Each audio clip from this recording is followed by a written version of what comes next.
Radhe Radhe students, welcome to my channel. आज हम इस वीडियो में इंग्लिश पेडागोगी के एमसीक्यू डिस्कस करने वाले हैं, जो कि आपका प्रीवियस ईयर एग्जाम में ये पूछा जा चुका है। ये क्वेश्चन ये PYQs है, जो कि सीटेट एग्जाम के लिए आपकी बहुत ही इंपॉर्टेंट क्लास रहेगी। तो चलो शुरू करते हैं। क्या क्या क्वेश्चन है।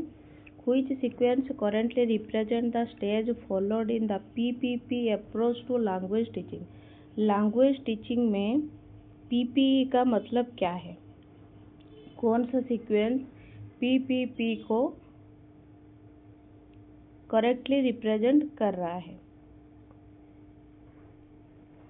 PPP का मतलब है presentation, practice, production. Presentation, practice, production. तो ये टीचिंग अप्रोच के लिए यूज होता है, स्पेशली लैंग्वेज लर्निंग के लिए ये यूज होता है। लैंग्वेज लर्निंग के लिए ये यूज होता है। प्रेजेंटेशन में क्या होता है, टीचर पहले इंट्रोड्यूस करते हैं न्यू कॉन्सेप्ट को, इंट्रोड्यूस करते हैं न्यू कॉन्सेप्ट को, ग्रामर पॉइंट को, ये सब कुछ इंट्रोड्यूस करते हैं पहले प्रेजेंटेशन में। उसके बाद प्रैक्टिस मतलब जो सीखा है उन्होंने उसको प्रैक्टिस करते हैं, परफॉर्म करते हैं, वो प्रैक्टिस हो गया। फिर प्रोडक्शन का मतलब क्या है,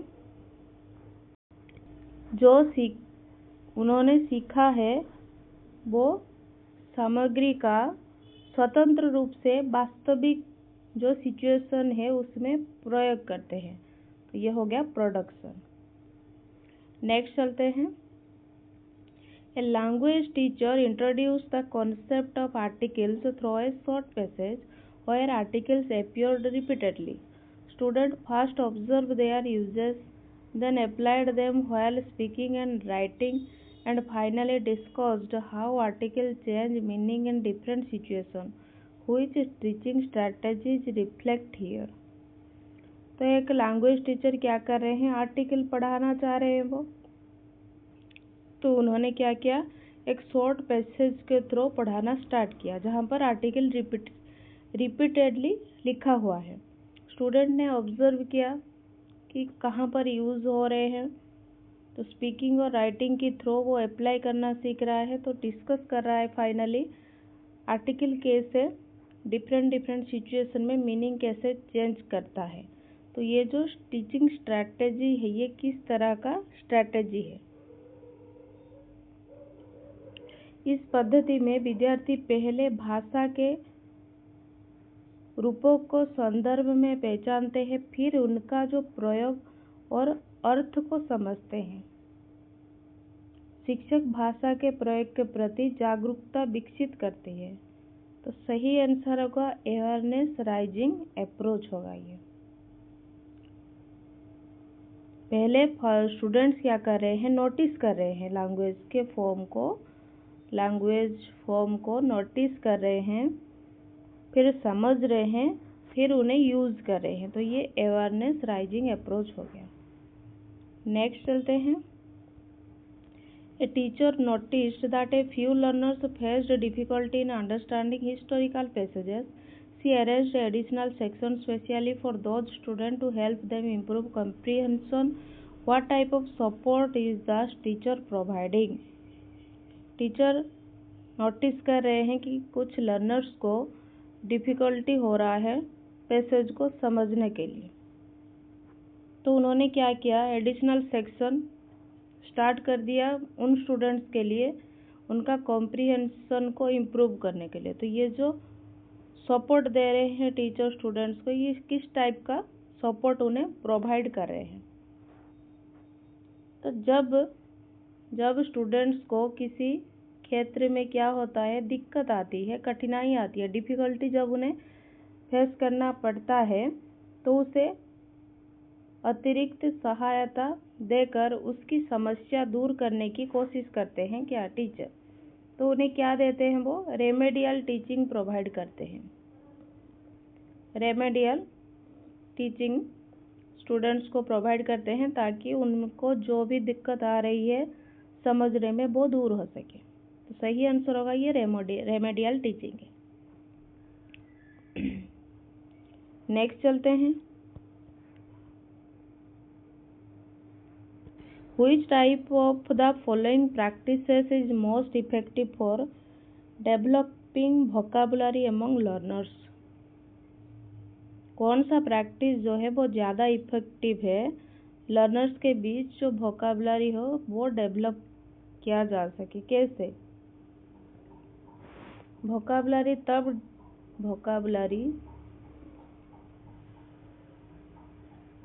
डेवलप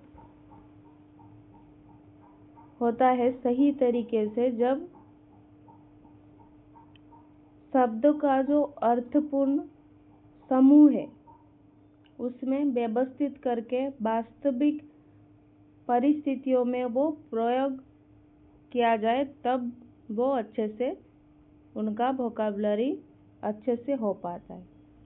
तो सही आंसर हो जाएगा classifying words into categories and using them in meaningful context. Next चलते हैं।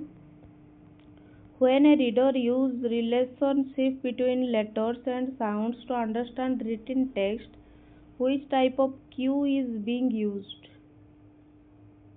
लेटर और साउंड के बीच का रिलेशन को समझने के लिए रीडर्स यूज कर रहे हैं रिटन टेक्स्ट का। तो ये जो 21 टाइप का क्यू है। ग्राफोफोनिक क्या है? ग्राफोफोनिक क्यूज इन्वॉल्व है connecting relationship between letter and sound के बीच। साउंड्स को क्या बोलते हैं? फोनेम्स बोलते हैं साउंड्स को। फोनेम यूज किया जाता है डिकोड करने के लिए वर्ड को। तो सही आंसर हो जाएगा आपका ग्राफोफोनिक क्यूज। नेक्स्ट चलते हैं। The policy adopted in India to promote multilingual learning in schools is popularly known as.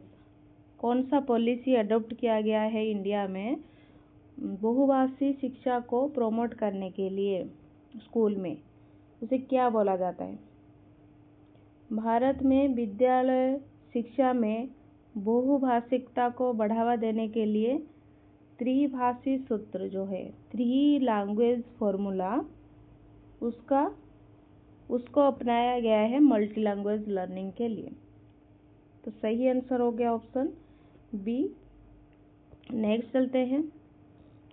In vocabulary learning identifying combination such as strong tea, heavy traffic and deep sleep is known as.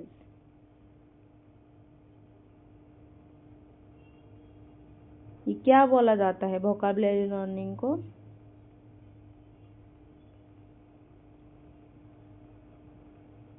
जो words का collection है, words का colocation से words जो कि साथ में होते हैं और नेचुरली क्या होते हैं?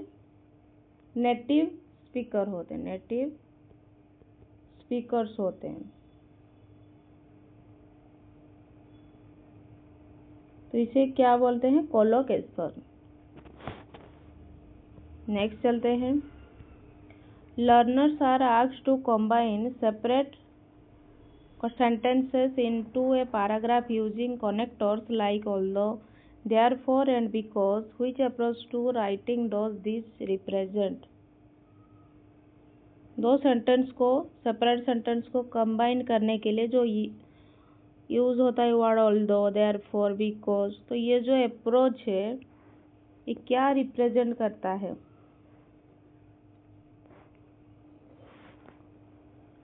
कंट्रोल्ड कंपोजिशन अप्रोच जो है, इसमें क्या होता है? विद्यार्थियों को निर्धारित संरचनाओं और निर्देशों के आधार पर लिखने का अभ्यास कराया जाता है। तो सही आंसर होगा ऑप्शन ए। नेक्स्ट चलते हैं। Evaluation conducted after the completion of a term और कोर्स टू जज ओवरऑल अचीवमेंट इज कॉल्ड। तो ओवरऑल अचीवमेंट को क्या बोला जाता है? टर्म ख़त्म होने के बाद जो होता है वो समेटिव असेसमेंट बोला जाता है, जो कि at the end of instructional period, at the end of instructional period में होता है, लर्निंग आउटकम को मेजर करने के लिए। तो सही आंसर हो गया option C. Students are assigned a biography written by an Indian writer and are asked to write their opinion after completing the book. The activity mainly promotes. Student biography लिख रहे हैं इंडियन राइटर के behalf पर, जैसे कि are asked to write their opinion लिखने के लिए बोल रहे हैं बुक को पढ़ने के बाद। तो ये जो एक्टिविटी है ये किसको प्रमोट करता है? ये आपका एक्सटेंसिव रीडिंग या विस्तृत पठन जो है उसमें विद्यार्थी क्या करते हैं, बड़े बड़े जो लेसन होते हैं या पुस्तक को पढ़कर अपना जो भी विचार है, अपना जो भी थॉट है या समझ है उसको विकसित करते हैं एक्सटेंसिव रीडिंग के थ्रू। तो सही आंसर हो गया ऑप्शन बी। तो हमने यहाँ पर टोटल 10 MCQ डिस्कस किया है। आपका 10 में से कितना करेक्ट हो रहा है कमेंट बॉक्स में ज़रूर बताएं। अगर वीडियो पसंद आ रही है तो लाइक शेयर सब्सक्राइब जरूर करें। Thank you students, keep studying.